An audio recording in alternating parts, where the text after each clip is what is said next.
Hey, good afternoon, everyone. Welcome to today's Midweek Maranatha. Glad to have each and every one of you joining with us today for our live program. We are going to be talking about huge developments of prophetic significance. And man, so excited about good friend of myself and of this program, Pastor Tom Hughes. Hello, Tom. Hey, what's happening, Pastor Kurt? Hey, there's a lot happening, as I know you know. Maybe we should ask what's not happening, Yeah, right? no kidding. What's No not kidding. happening? Because wow, we got a lot of things to talk about, a lot of things to unpack here today. And first, what I'd like to do is I'd like to read from Isaiah chapter 28, beginning in verse 14. Let's read for a few verses here, and let's start this conversation. Okay. So it begins in verse 14. Therefore, hear the word of the Lord, you scornful men who rule this people who are in Jerusalem. Because you have said, we have made a covenant with death and with Sheol. We are in agreement, and the overflowing scourge passes through.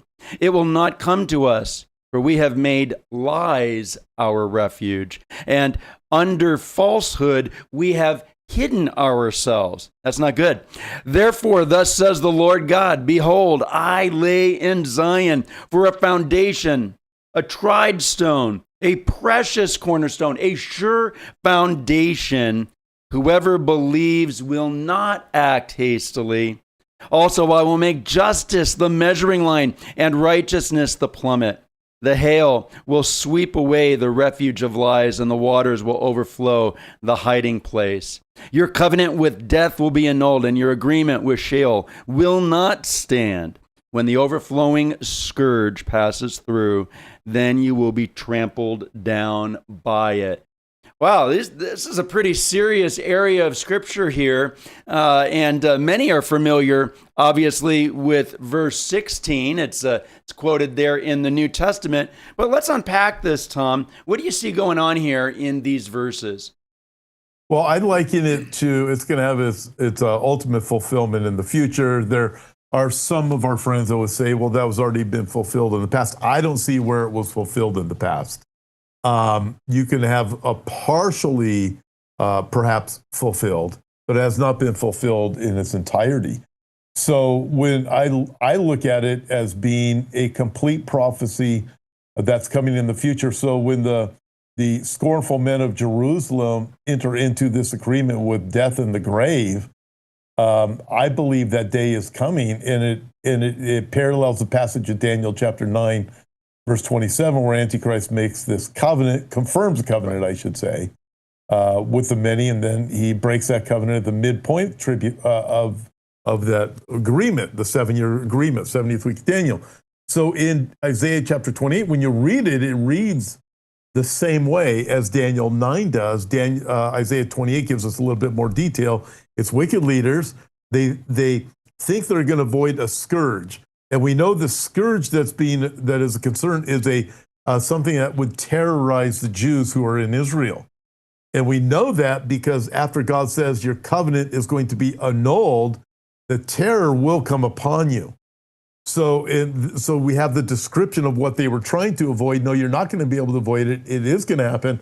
And also there, Isaiah lets us know it's a covenant that's full of lies. Mm-hmm. So the wicked men that are leading and agreeing with this covenant, they know it's a covenant that isn't truthful. They're entering into a covenant with the father of lies, the covenant with the devil himself. But they know it. And it's very interesting, Kurt, also when you look at it. So when I look at the leaders of Jerusalem, who would they be? I would think, well, that's the Knesset. The Knesset is there in Jerusalem. Very interesting dynamics are taking place. We know that Israel has an election that's coming up at the end of October.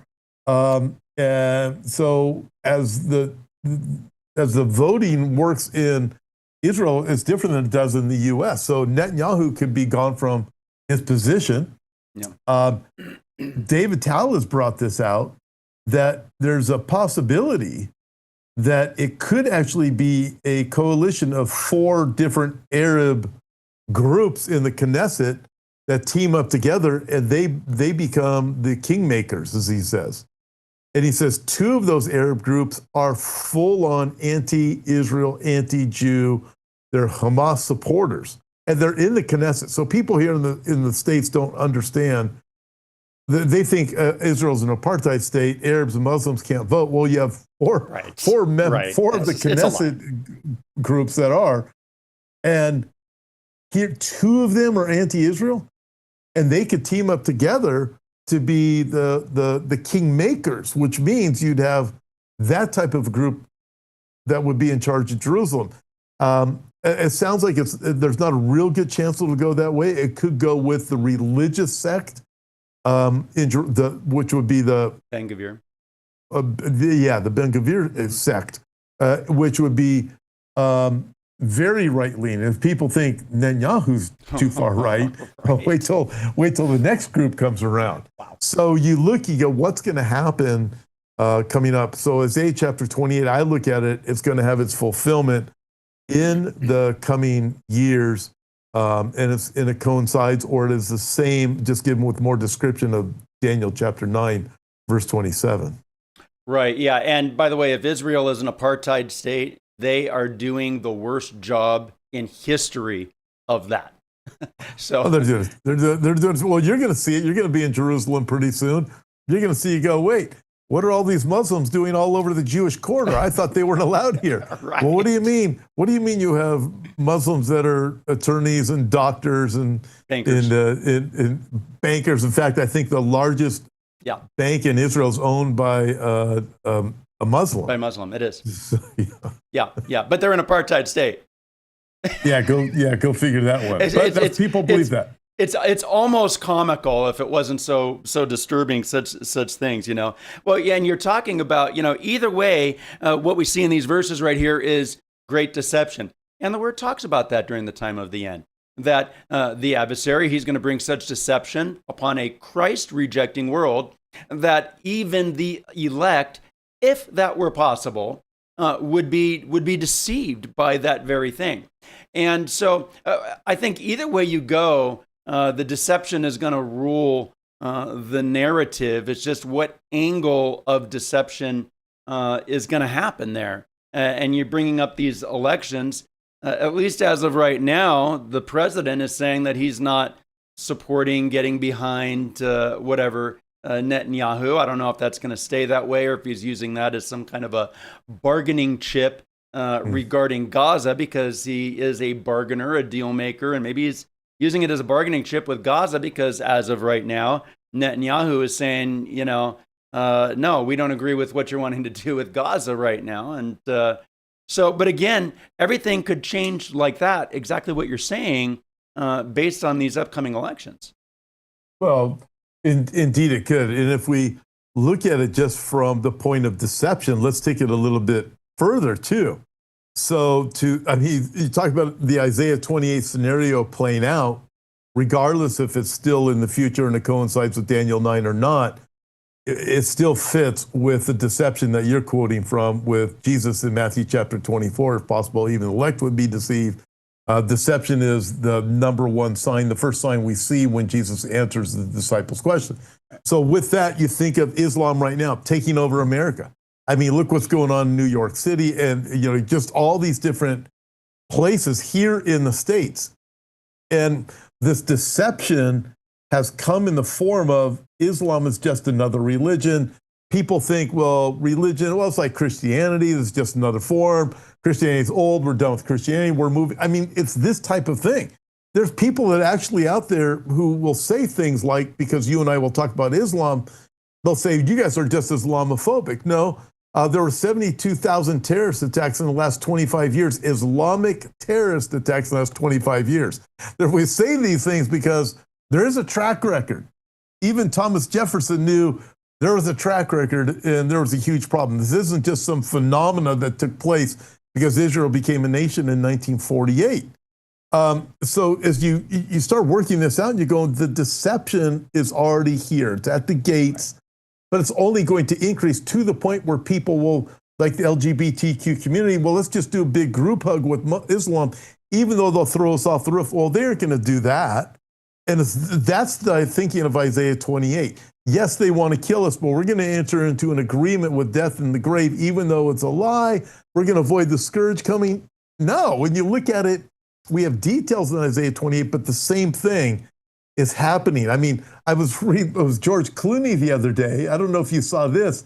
He's all upset with Mamdani because apparently George Clooney has a $25 million mansion in New York City.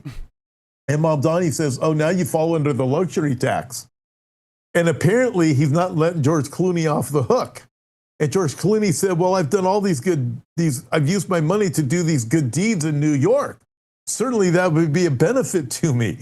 Well, not so. You know, Mamdani is Mamdani. So, but it's this kind of thought. Right. Well, we're just going to all get along. And it's not going to work. Same thought with many Jews in New York who voted for Mamdani. They're finding out, well, wait a minute. We're going to avoid the problems that Islam brings. No, you're not. These things are still going to happen. Yeah, no doubt. And when you talk about Islam, it's far more than just a religion. It is a religious / political ideology that has in its sights the destruction of America, eliminating every single Christian and Jew on planet Earth, from the river to the sea, taking over all of Israeli territory, and then marching on the rest of the world. I mean, that is the goal, and we are the infidel in their eyes. And so, but how do you handle this by deception? Well, in fact, actually, look at this in 2 Corinthians chapter 11, verse 14. And it says this right here. It says, and no wonder, for Satan himself transforms himself into an angel of light. So what does that tell us? Those who are following after Satan and after his deceptive ways are going to follow. They're going to mimic that same kind of approach or narrative or program. They appear as the good guy. Hey, we're here. We want to help. We want to help you. We want to feed the poor. Where has the left ever done anything good for the poor? I mean, guys, look at California. Look at LA. Look at San Francisco. It's a hot mess. Wow, did you just take a shot at California? Oh, I'm sorry. Oh, it's like maybe not. Well, it is a mess. You know, Right. you know, so you start, just looking at all this stuff as you go down that path. But again, Satan transforms himself as an angel of light, and this affects every part of culture and society. And it's not just in politics that the deceiver works. It's everywhere. Through religion, through Christianity. We have how many churches now won't even teach the Bible because whatever reason, they think they're enlightened, and those who live by this book as something archaic. It's this whole thing. He transforms himself into an angel of light. What did he say to Eve in the Garden of Eden? Eve, you won't surely die. God knows the day you eat of the fruit, you will be like God. That's what he does. I'm the enlightened one, and he causes people to follow him and think they're enlightened with all of their lies. Well, and deception is going to rule, Tom, when the Word of God is not front and center in our churches. I had spoken with a waitress at a restaurant here in town, and she had said, she's a Christian. She goes to this particular mega church. There's a lot of them out here. Goes to this particular mega church, and I'm like, oh, where are you guys at on your Sunday study? I forget the name of what it was right now. I knew it all well this many years ago now. And she said, oh, we're doing a study. The pastor's doing a study out of such and such book. I said, is he referencing the book? No. He's teaching the book from the pulpit. I'm like, God gave us a book to teach from the pulpit. So he wasn't the Bible he was teaching from. No, this is the problem, Tom. That's messed up. Yeah, that's like so messed up. And she just thought it was the best thing since mac and cheese. I mean, it's crazy. So, all right, let's talk about this. We've got what do you believe is the significance? Let's talk here for a moment about this. I'm calling it the Mideast NATO alliance that they're doing there. What do you think is the significance of that, and where could this lead to with Israel? Okay, so I'm guessing you're referring to Pakistan, Saudi Arabia, and Turkey? And Turkey, yes. Okay, and they're forming this defense pact? Yeah. I don't think it's going to go anywhere in the long run, but it is interesting with Saudi Arabia's involvement in this.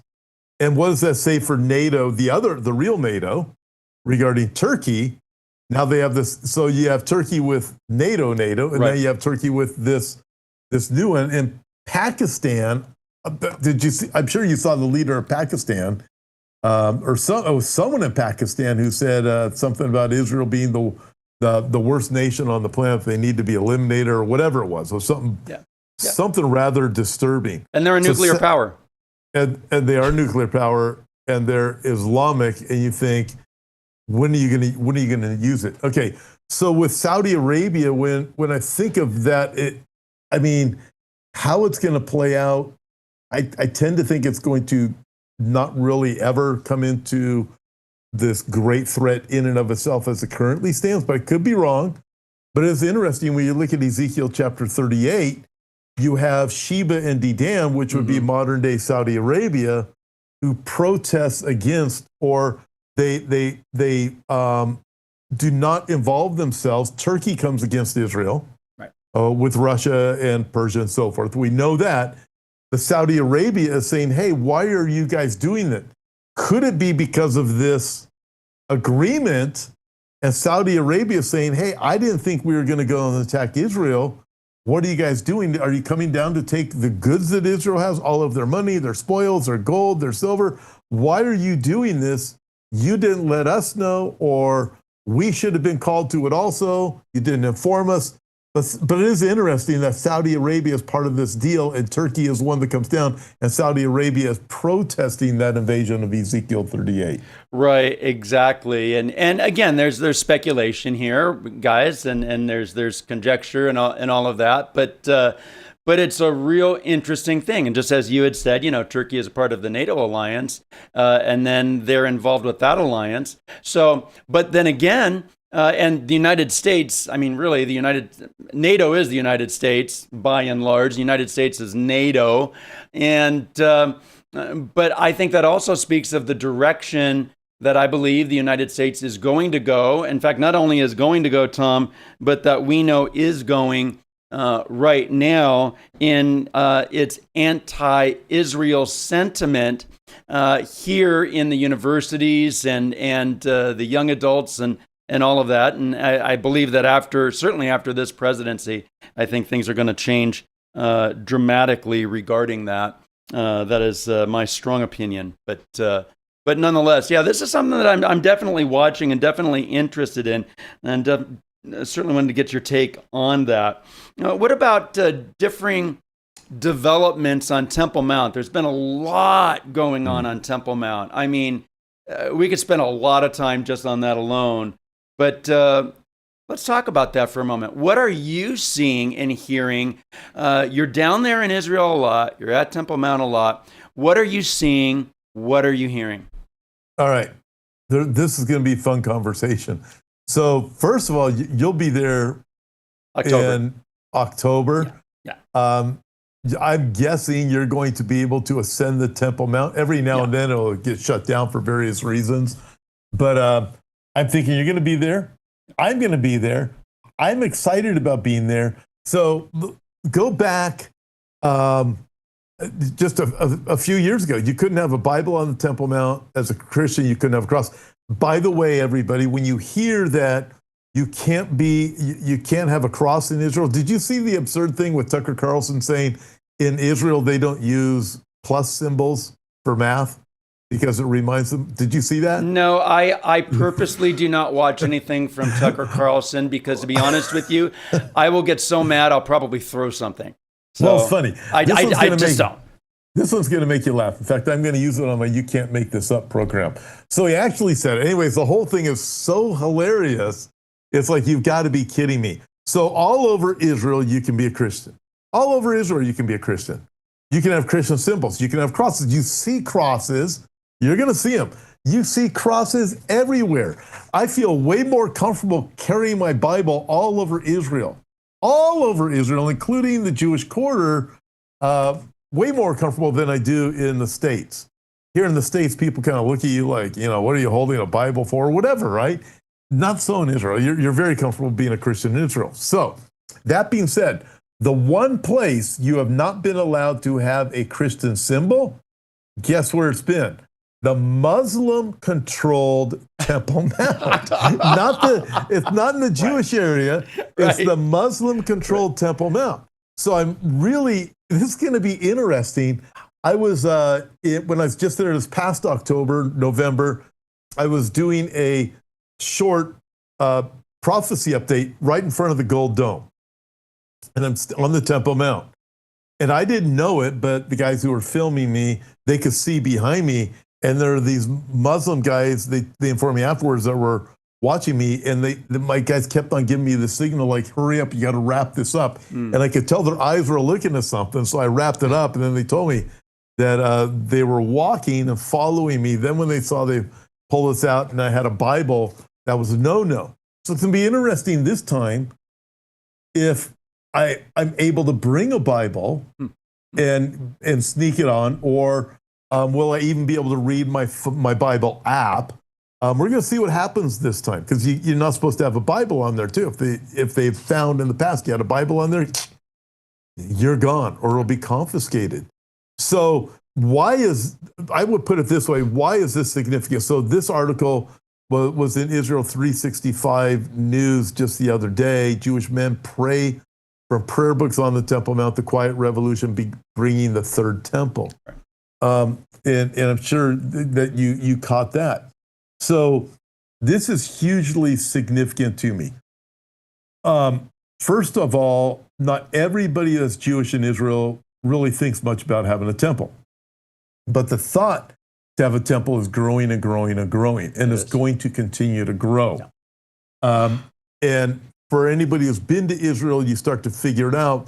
There's all kinds of talk here mainly from social media. In fact, I asked some of my archaeologist friends about it, that the temple wasn't on the Temple Mount, the temple was in the city of David, and it's just simply not true. And I asked my archaeologist friends if any of them believe that. They said, no, any true archaeologist knows it's impossible for the temple to have been in the area of the city of David. It could only be on the Temple Mount. Hence, the reason why the Temple Mount is such a huge problem. Right. It is a spiritual problem. The devil knows that. You're right. Exactly. And there's going to be a temple that's going to be built. Ultimately, we have the Ezekiel chapter 40 temple that is going to come from the Lord himself. But before that, we have a temple that's going to be built where Antichrist is going to sit in the temple and demand to be worshiped as God. So that's the false temple, but that one is coming. And if you're a Jewish person and you're thinking, it's been almost, since 70 AD, we haven't had a temple. You see the anti-Semitism increasing, people hating you, more and more Jews going to Israel. What are you going to want to do? The symbol of who you are is that temple. Mm-hmm. So I believe the growing interest of Israel to build the temple is going to get stronger and stronger and stronger. And so it's not a surprise to us to see something like this article on 365 News with Jewish men ascending the Temple Mount and praying on the Temple Mount. So again, me as a Christian, will I be allowed to also pray on the Temple Mount coming up in October? Will you? I think we will. I don't know if they're going to let me have a cross on the Temple Mount yet, but I'm going to find out. I'll let you know if I'm going to be able to have a Bible. By the way, I think I'm going to be there a few days before you do, so I'll WhatsApp you while you're in Galilee, and I'll say, hey, guess what? I just have my Bible on the Temple Mount. And it's interesting. You want to know something else? I've been told that I will be able to go inside the Gold Dome when I go there this time. Are you serious? I am you serious. Are trying. You're always making me jealous, man. Well, we'll see. We'll see if it happens. First, I want to go to Temple Zero. Okay. The other thing, and I haven't mentioned to you though, but the other thing is, in fact, I was even doing research. Is there any way to get into the dome? No, you can't get in. Listen, so theoretically, I'll be in there. I already have the date set in the whole bit. I don't know if I'll be able to film. I'm going to guess just as I see these things happening, like we're watching, I'm going to have more freedom than I've ever had there before, ever. I mean, it was in the past. If you had a Christian symbol on your shirt, you could not wear that shirt. So it's going to be interesting to see, and both you and I are going to be able to test this out and see if we get arrested or if our Bibles get confiscated. I should bring an extra Bible just in case, they go through it and it gets confiscated, and I have an extra one. They can read it. Maybe they'll get saved. So it's interesting, but it is changing because we know that is ground zero for where Antichrist is going to set his throne. Yep. That's ground zero. Yeah. And demand to be worshipped as God. That is, folks, that is the place where Antichrist is going to attempt to usurp the authority of Jesus.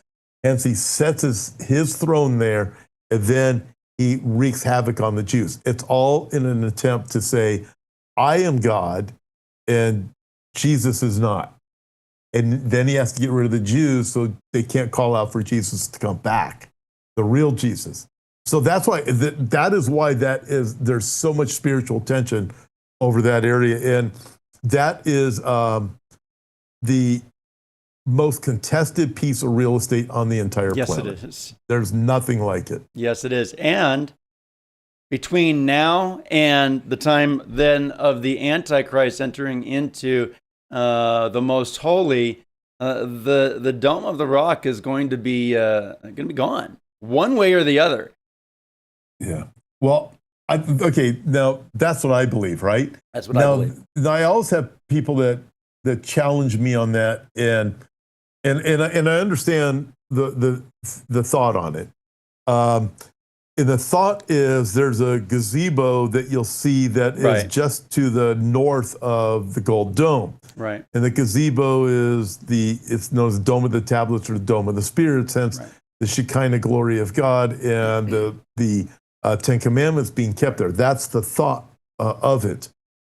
So they'll say, well, that is actually where the Holy of Holies is where this particular gazebo is. So the Gold Dome will still stand there because Revelation chapter 11 has the outer courts will be given over to the Gentiles, right? Yeah. So they'll say that's where the Holy of Holies was. I don't think so. I used to believe that. I used to teach it. I taught it for a long time. But the more I've gone into archaeology and studying things, no, I believe it's right where the Gold Dome is. And listen, Satan marks spots. And there's a lot of other spots, which we don't have time to get into in this episode, a lot of other spots that were marked by Hadrian, for example, that marked when he was trying to hide where certain events took place with putting a shrine there or a temple to Venus, for example. Okay. He would put these things there to hide them.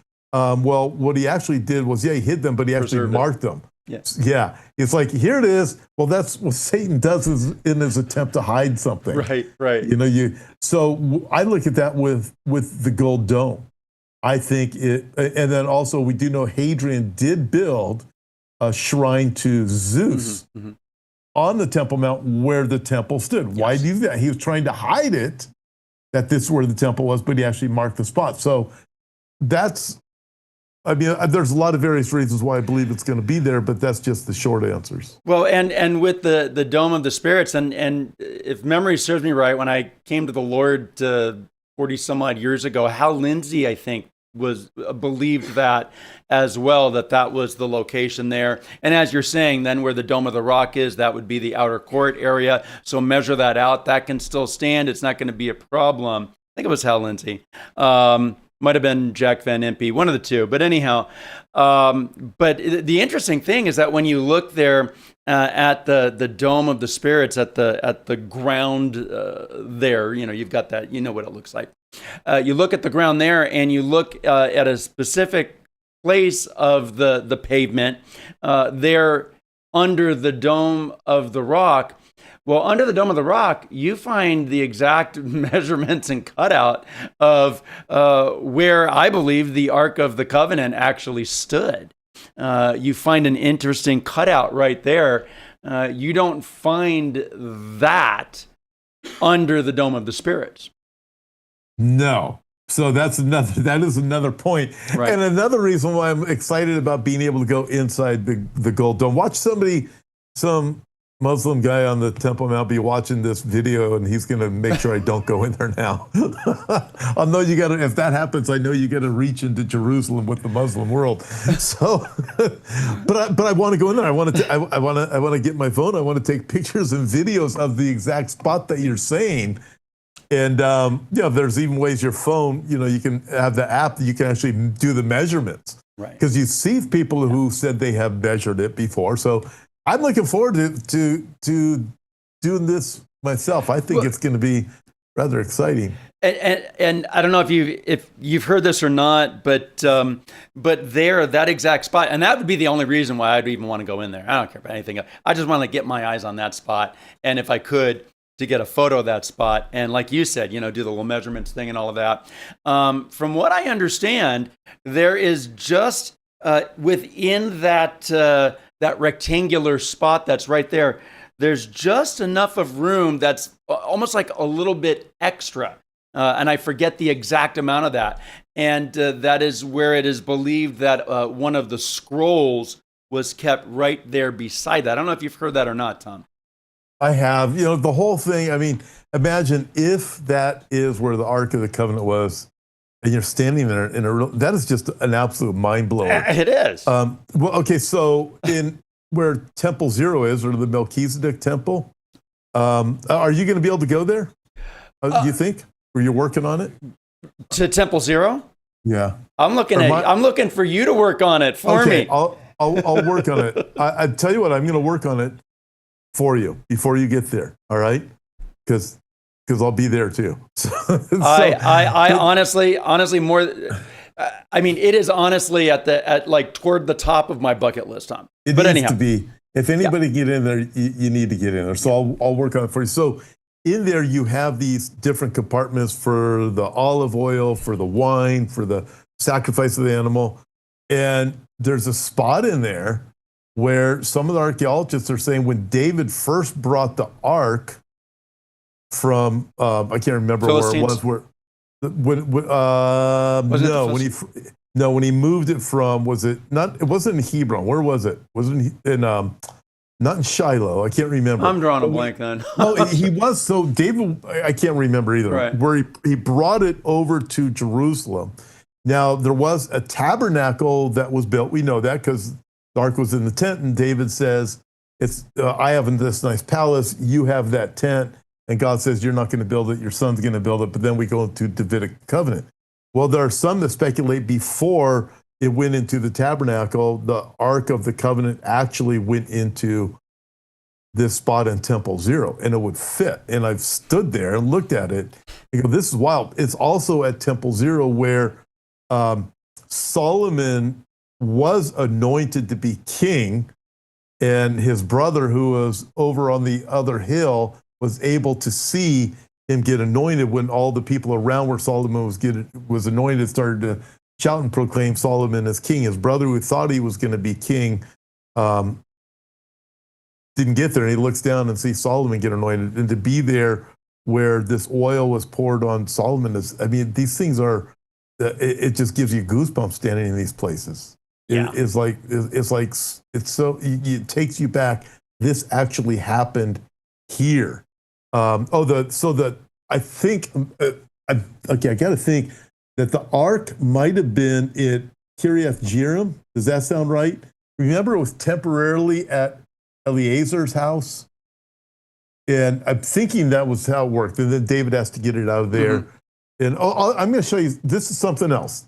Kurt, am I boring all your audience with this stuff? Oh gosh, no. Okay. No. All right. So this is really cool. So when David has the priests bring the ark to Jerusalem, remember they took like a few steps and stopped and did a sacrifice. Remember that? Okay. Okay. So they stop. They do sacrifice. So it took them forever to get the ark to Jerusalem. Yes. Okay, now check this out. You're going to get there, and you're going to go through this area known as the Southern Steps, which was the southern entrance into the temple area, right? Mm-hmm. You get the hula gates up there and the whole bit. So how the steps are, you have a regular step about this wide, and then you have another step that is this wide, right? So the thought has been that the reason why the steps were built that way, ascending up to the Temple Mount, a place where Jesus would have walked, he would have stepped on those steps, is that it would cause you to have some kind of, it slows you down. You can't just run up steps. So because of the way they're spaced, right? They're massive. And that forces you to slow down. You can't rush up to the Temple Mount, to the holy place. It's an act of reverence. So when I was there in Jerusalem last time, I thought, you know what this is modeled after? I bet it was modeled after when the southern steps were built, was David, when the Ark of the Covenant was being brought to Jerusalem. What happened? They could only take a few steps and then they had to worship. Then they would take a few steps and they have to worship, because the ascent of the southern steps forces this slow down. And then when you get to that, you have to stop before you take the next step. Then you walk. Then you have to stop before you get to the next step. That's fascinating. I haven't heard that before, but that is, I do know that they would move and stop and move and stop. I knew that. But what you're saying there, your take on the steps, the way that they were made like that to accommodate that is a really interesting thought, Tom. Well, I haven't seen anything written on it. That's interesting. To me, it's the only thing that makes the spiritual sense. That's what David had to do, because the ark was coming and you were ascending the holy place. Those steps force you to do what they did. Wow. Yeah, okay. That is really cool stuff. Actually, today's Thursday, right? Tomorrow on your on Hope for Our Times, the Through the Lens that I put out there is going to be the second part, having to do with the temple and everything. We did the first part a couple months ago, and then the second part, or a couple weeks ago, I should say. And then the second part is tomorrow. I love talking about everything temple related, because it's absolutely fascinating to me personally. So, wow.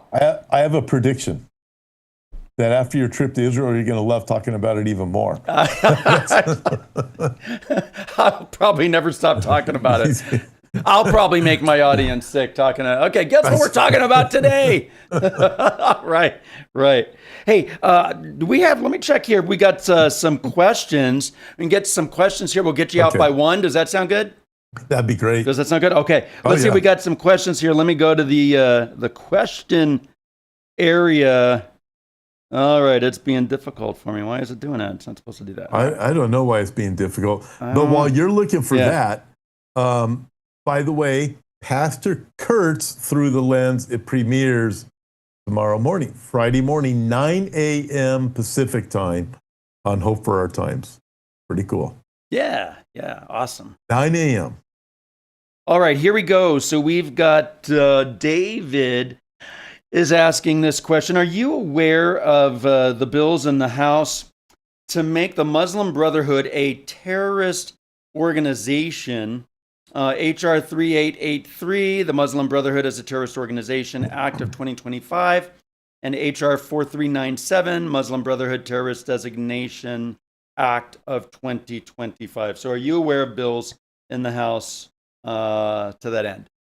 Oh, I've read about it, but that's all I've done. But is there a question beyond that? Like, what do we think about that?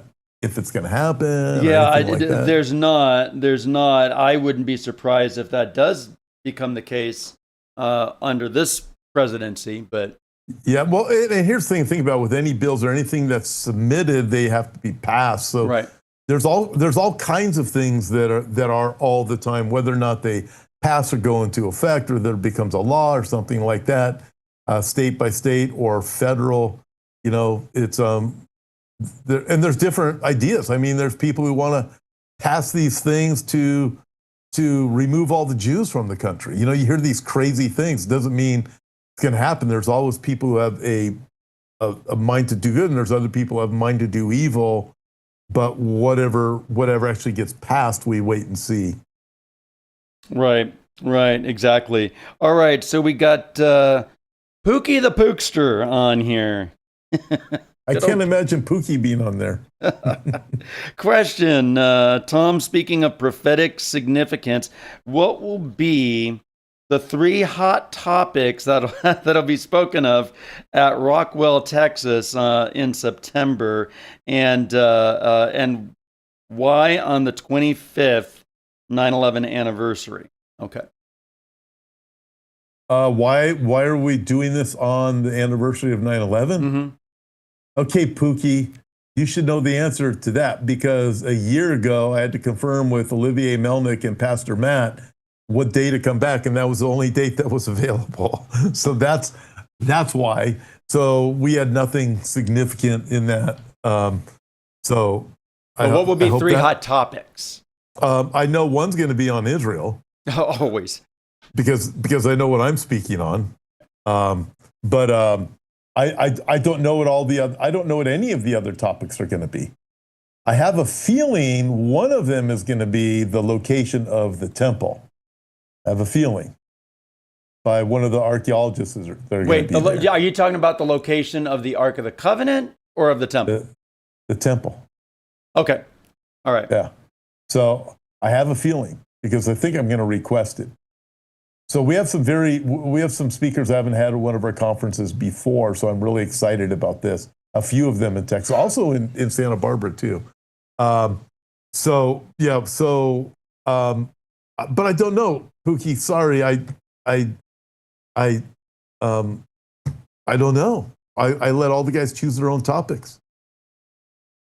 All right, here's the next one. We've got question from Sincole asking, with the growing number of mosques in Western nations and their talent for tunneling under them, are they being monitored for stockpiling of weapons?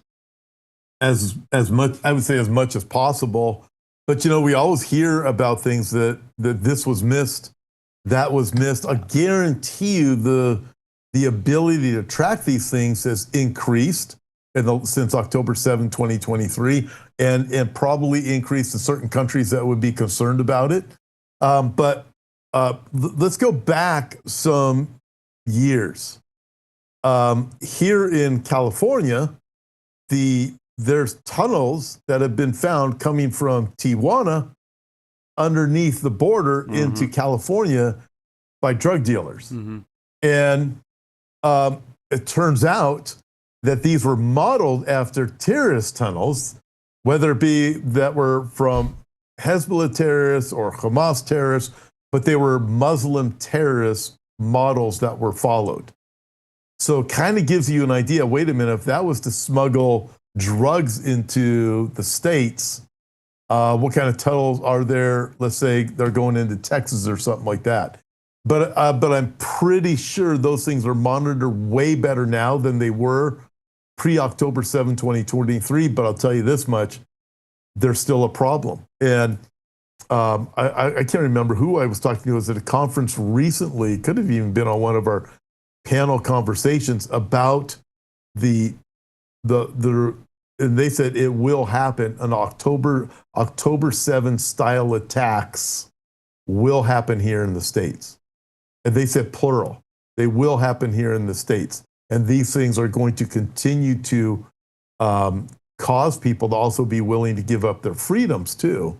But they're going to be real, and we need to get ready for those things. Now, obviously, we haven't had that yet. Well, we did have 9/11, but we haven't had that type of an attack yet. But it's very concerning when somebody talks like that. Yeah, it is really concerning. And even on this whole thread that we're on right here, I think a good question to ask is, are there those that are card-carrying members of Hamas or one of these other related groups that are posing as Mexican cartels, but utilizing this opportunity as a way in to tunnel into the United States? And I don't know. I would say, well, yeah. So I'm sure there are, because it wouldn't surprise me. Well, no, and we do know that during the Biden administration, We both saw the videos. You probably played some of them where people would be found out as they made it into the United States, found out they weren't even Mexican. You started finding out you had Chinese nationals. Right. There were known terrorists that came across, and they came into the States, and we don't know where they are. And there were thousands upon thousands of them, and as far as we know, they haven't all been rounded up yet. No. So they're already here. Remember the report, Pete, Kurt? It probably came out. I'm thinking about 2 years ago. I think maybe even longer, during the Biden administration, where it was discovered. The FBI said, "Hey, there are Islamic terrorists that are posing as ambulance drivers." Remember that? There was a plan to go in and with an ambulance or something like that and blow up a hospital, park it there and blow it up. So, yeah, I would say that's definitely a real concern. And I'm sure it happens. I mean, taquilla is one of the things that they practice. And what's the other one? The hudna. So yeah, it's lie, fake peace. We saw the article last week where you have these Islamic countries that said, well, we fake peace with Israel, but with knowing that we're going to go to war against them in the future. Right, So exactly. I mean, this is what they do. And the American press and these college students fall for it.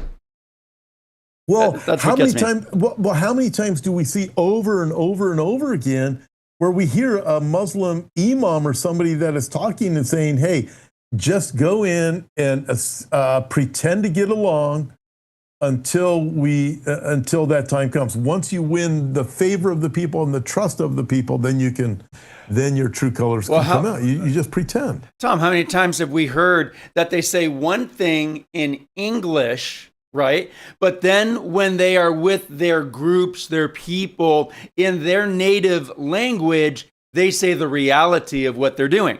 We've got it on tape. We've got it on tape from Yasser Arafat, back when he was alive. Absolutely. Yasser Arafat, Mahmoud Abbas, these guys, they're liars because they know that the American public is going to fall for it. But then they go back home, we get it on some bootleg tape of what they say back there, what it really is all about, what the real plan and goal is. And there you go. Yeah. All right. Absolutely. So to the dude said, do you think the Temple Institute knows where the Ark is? Maybe. Listen. I have friends every now and then. They say, "Hey, they do like somebody they'll say, we know somebody in the Temple Institute knows where the Ark of the Covenant is." I hear those things. I don't know. I have a couple of close friends that have told me they know where it is, but they won't tell me because they're afraid I'll say something.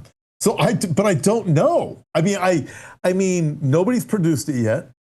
And if we look back, does the Ark of the Covenant need to be here at the time when the next temple is built? I'll call it the Antichrist temple, the Second Thessalonians chapter 2 temple. Right. So does Ark of the Covenant need to be there? Well, I don't think so, because the Ark of the Covenant was not there when Jesus was here. Right. And that temple was built by Herod before Jesus had arrived also. So when you look at that second temple period, because people say, well, the Ark didn't need to be there because Jesus was there. I would say true. However, the temple wasn't there. I mean, the Ark wasn't there regardless during the entire time of the second temple period. So does Ark of the Covenant have to be there during the Antichrist temple? It doesn't have to be there, but it doesn't mean that it won't be there either. I absolutely. Right. All absolutely. right. Vinny, Vindog Radio, making a statement. Look out below. The Flock Camera company got a, PI license in California. So Flock Camera, I'm sure Flock Cameras have to already be in California, aren't they? Oh, they are. I hear they're all over out here. They're everywhere. Yeah, they're all over here too. And now, what about this? You got this Meta. Their AI glasses can do facial recognition and even find out, like, once they do the facial recognition, then they can tell the person who's wearing those glasses who that person's boyfriend, girlfriend, spouse is. All of that. No kidding. I mean, wow, man. And we look ahead to this time of the Antichrist and this global world empire. How's the Antichrist going to be able to do the things that he does? He's just a man. He's not a machine, guys. He's not a machine. So he's a man, but he will be possessed by Satan himself. All right. How's he going to be able to do what he does? He's not omniscient. He's not omnipresent. He's got to have the technologies like Meta's AI glasses and block cameras and all these kind of things. I mean, wouldn't you agree? I would say the technology is necessary for Antichrist to appear omniscient, Right, omnipotent, exactly. omnipresent, all of these God characteristics. They're all going to be fake, which also leads us to, we are told in the reign of Antichrist and false prophet, they will be performing lying signs and wonders. Technology will help them to perform lying signs and wonders, to appear omniscient, omnipresent, and omnipotent. All of these different things. Also, kind of interesting, a few different things are interesting here, Kurt. There are those who will say that Jesus, because there is some historical writings, like Josephus would be one of them, who admit that Jesus did these miraculous healings. And that he rose. That he rose. So it's not just in the Bible, there's also secular writings that confirm those things. But then there are those that will say, well, the miracles he did was because of he knew magic or something like that. So as you hear that and you think, okay, Antichrist is going to come on the scene, he's going to do miracles via lying signs and wonders, I believe technology, but it will enable him to say, also, if we think of Neuralink, where the lame can walk, the deaf will hear, the blind will see, you'll be able to go to a doctor's office where you were paralyzed, you'll come out and you aren't paralyzed. You were blind, now you can see, right? So that technology is coming, and from what I hear, it's already being experimented on people, so it's coming. So could it be that when Antichrist appears on the scene, that it'll be easy to say, look, all these healings are now taking place. Jesus was just ahead of the times. He was smarter than everybody else. He knew certain medical things, or he practiced the black magic or something like that. So he was able to do those things and trick people. But now look at the people that are being healed everywhere. Ever since I've been on the scene, or however it's going to work, but you can see the deception. And the deception also, going back to the temple, the deception's going to be so great that, and we can see why the deception, the target of the deception is going to be the Jews and the nation of Israel, is because when Jesus came the first time, he came as the suffering servant. He didn't come as a conqueror, but the disciples were thinking he's going to conquer. Hence in Acts chapter 1, will you at this time restore the kingdom to Israel? No, not at this time. That day's still coming in the future. Judas thought he was going to be a conqueror. You start looking at the thought process, the Messiah would be the one who's going to conquer the enemies of Israel. So Jesus didn't conquer the enemies of Israel when he came. He didn't conquer Rome when he came, which ticked off Judas and others, ticked off the zealots and so forth. But when Antichrist comes along, he's going to have lying signs and wonders. The lame will walk, the deaf will hear, the blind will see. Yet at the same time, he's going to promise to be able to defeat the enemies of Israel. And I believe those defeats will start to happen, which will cause Israel to say, wait a minute, we have the miracles taking place, which are messianic fulfillments, messianic signs, and he's also defeating our enemies until the midpoint when he turns against the people of Israel. But Israel's in a place of being set up, whether it be the temple or the technology from the lying signs and wonders to the defeat of the enemies of Israel. These things are all lined up because Israel's in a very bad spot right now. Can someone save us from the anti-Semitism? Mm-hmm. And can we have a temple? We want to have a temple. So it's like the perfect storm. These things are all coming together at the same time. And again, this is my way of looking at this, that the technological connection to lying signs and wonders, hey, you want to be healed of this and cured of that, hey, we can make it happen, right? But for us to be able to enable that to happen, well, you've got to get the handy dandy little mark. Of Revelation chapter 13, because, hey, we can't handle the finances of these things, and your insurance provider and, XYZ, without you having this identifier. You get the identifier, we're going to make nice. We're going to make it all nice for you, right? And then what do we see in the Word of God as well? We see that they're going to want to die. They're going to wish that the rocks will fall on them, but they're not going to be able to die. Can you imagine that?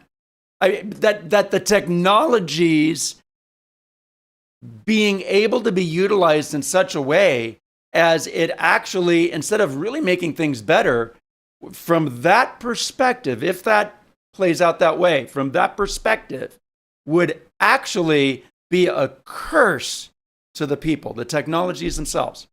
Yep. And Antichrist is actually a judgment, and people don't realize that. Right. With all the great deception, people are going to think he's Christ. He's actually leading them to hell himself. So he's like the Pied Piper. He is an actual judgment. The world wants someone other than Jesus. They're going to get someone other than Jesus. And the reminder also that we got to keep in our heads is when it comes to Israel, it is a time where God is drawing them to himself. It's the days of Israel's redemption during the tribulation period. Although the devil will mean it for harm against Israel, just like Joseph said in Genesis chapter 50, verse 20 to his brothers, you meant it for evil, but God meant it for good. The devil means it for evil against Israel, but God will turn it into good for Israel, because during that time of the great tribulation that Israel will turn, God will use the purification process, the purifying process, the refiner's fire to turn the people of Israel to him. It's like Jesus, when he was crucified, turned over, the devil meant it for evil to enter into the heart of Judas, but God meant it for good, that we would be saved. Hence, it's going to be that way with Israel. Devil means it for good. He wants to destroy him, but God will save Israel. Amen. Amen. Hey, folks, by the way, before I forget, please hit that thumbs up on the program. It just helps with the algorithm of things. Really quick and easy to do. Hit the thumbs up. Share us on social media. Spread the word about this program, and especially about everything that Pastor Tom is doing over there at Hope for Our Times, and just wonderful things there. So, and you can connect with Pastor Tom and his ministry in the description section of today's video. I encourage you to do so, and like and subscribe to everything over there as well. So, folks, I wish I could get to the rest of the questions. I can't, but if my mods will remind me, I will get to them on Sunday night. Be glad to do that. And Tom, thank you for being on today's program. Told you we're going to get you out of here by 1 today, but if you would just do this, just close us out with some hope. Yeah. Well, listen, everything we talk about is a reminder that Jesus said this is the way it's going to go. So instead of being discouraged or frightened, we do not need to be fearful. Fear is the tool of the devil himself. The fear of man is a trap for man. It's a snare for us. So don't be afraid. And remember, Jesus even told his disciples, he says, see, I told you this beforehand. Why?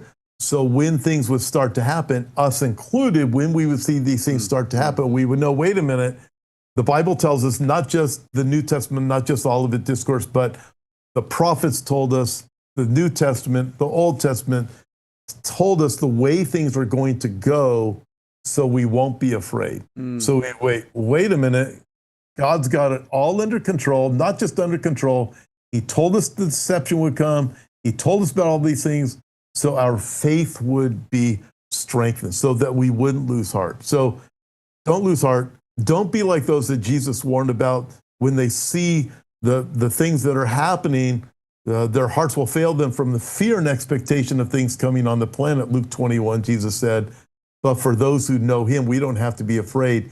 He says, for us, what do? When we see these things begin to take place, we look up and lift up our head because our redemption draws near. So for us who know Jesus, it is great hope. For those who don't know Jesus, it's a warning. Look to him now while you still can. Amen. Amen. Thank you, Pastor Tom. Glad having you on today, and look forward to next time when we get to talk about what God's doing, what's happening. Rick, I look forward to seeing you in Israel. One way or another, we're going to see each other. All right. Yeah. Okay. Make it happen. All right. God bless you, my you. friend. God bless all of you. Yeah.